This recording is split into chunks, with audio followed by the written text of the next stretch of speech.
একজন পুরুষ হিসাবে আমার তৃতীয় পরিচয় হলো আমি একজন উপার্জনকারী। কি? পুরুষ মাত্রই কিছু না কিছু রোজগার করে কিনা? এই রোজগার, এই উপার্জন আমার দায়িত্ব। উপার্জন করা পুরুষের দায়িত্ব কিনা? এই ক্ষেত্রে আমার দায়িত্ব হলো এই লক্ষ্য রাখা দুইটা জিনিস: এক, কাসবে হালাল; দুই, আকলে হালাল।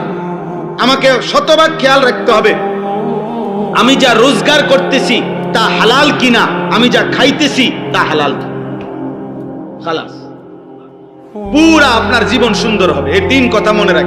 আমি একজন ব্যক্তি, অতএব আমার নিজের ঈমান আমল হেফাজত করা আমার জরুরি। দুই, আমি একজন অভিভাবক, অতএব আমার অধীনস্থদের ঈমান আমল আখিরাতের হেফাজত করা আমার জন্য জরুরি। তিন, আমি একজন উপার্জনকারী। চাকরি, ব্যবসা, ক্ষেত, খামার, দেশ বিদেশ যেমনে হোক আমি কিছু না কিছু কি করি? রোজগার করি। অতএব আমাকে লক্ষ্য রাখতে হবে আমার উপার্জন যেন হালাল হয়, খাবার যেন কি হয়? হালাল। ইনশাআল্লাহ আপনি দেখবেন এই তিন জিনিস ঠিক নজর রাখলে আপনার আগামী গন্তব্য জান্নাত।